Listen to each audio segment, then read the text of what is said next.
Voltaremos a ser tudo aquilo que os ministros do STF mais temem. Um povo de pequenos tiranos, bárbaros e imbecis. Eu preciso agora agradecer. Estou aqui com o coração cheio de gratidão. Quero dizer que eu estou num processo de desconstrução do meu eu autoritário. Eu quero dar lugar a um novo eu, mais obediente, mais submisso, mais inofensivo. O responsável por esta mudança foi o STF. Preciso vir aqui agradecer a eles, aos ministros da Suprema Moral Nacional, pedir desculpa a alguns deles por esse processo de reeducação que eles estão me obrigando a passar. Começaria agradecendo a ministra Carmen Lúcia, pedir desculpa por eu ser um pequeno tirano. Mas não pode também permitir que nós estejamos numa ágora em que haja 213 milhões de pequenos tiranos. Eu não sabia que no Brasil o número máximo de tiranos era 11. 13, se tu juntar o Lula e a Janja. Eu fui ingênuo nesse processo. Eu sempre achei que democracia era dar voz ao povo. Eu não sabia que democracia era obedecer sem questionar. Mas a ministra Carmen Lúcia me ensinou. Inclusive, eu já estou me inscrevendo num curso para aprimorar minha língua portuguesa, para aprender expressões modernas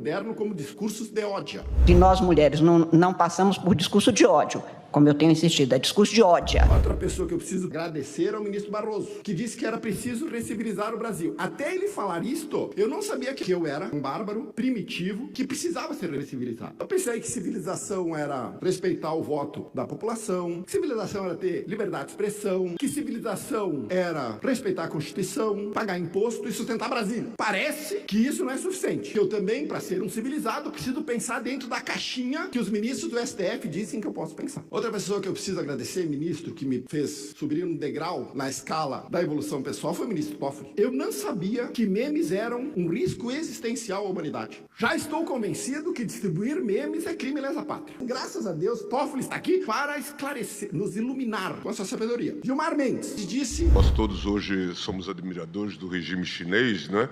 Do Xi Jinping.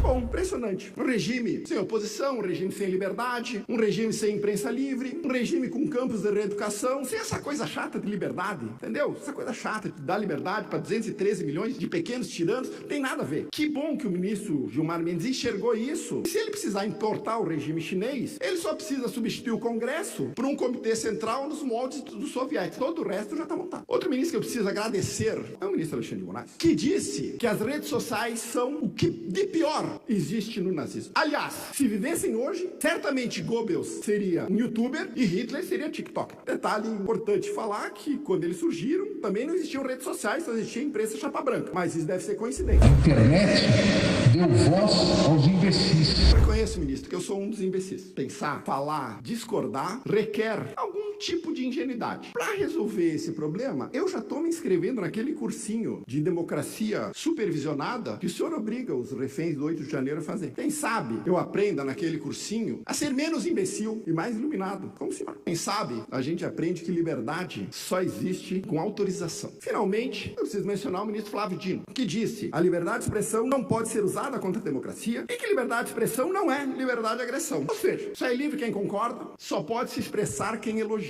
Se você não concorda, se você não elogia, você é nazista, fascista, agressor, extremista. Agradeço ao ministro Dino por defender um selo de aprovação do governo federal do que pode ser dito ou não pode ser dito. Prometo usar minha voz daqui para frente só para concordar, de preferência batendo pau. E eu não posso elogiar esses 6 ministros sem elogiar o líder de todos eles, que é Luiz Inácio Lula da Silva. O homem que se diz democrata, mas que se alinha com todo tipo de ditadura, que governa por narrativas, o homem que aparelha as instituições, o homem que quer controlar a informação, o homem do governo do amor. Sem Luiz Inácio Lula da Silva, todo o processo de destruição da economia e destruição da democracia brasileira não seria possível. Só há um porém. Em 2026 ele vai perder a eleição. E em 2027 o Brasil voltará a ser um país com liberdade de expressão, um país com futuro, um país com uma economia sólida e próspera, um país que sorri, uma nação que pensa. Ou seja, voltaremos a ser tudo aquilo que os ministros do STF mais temem. Um povo de pequenos tiranos, bárbaros e imbecis.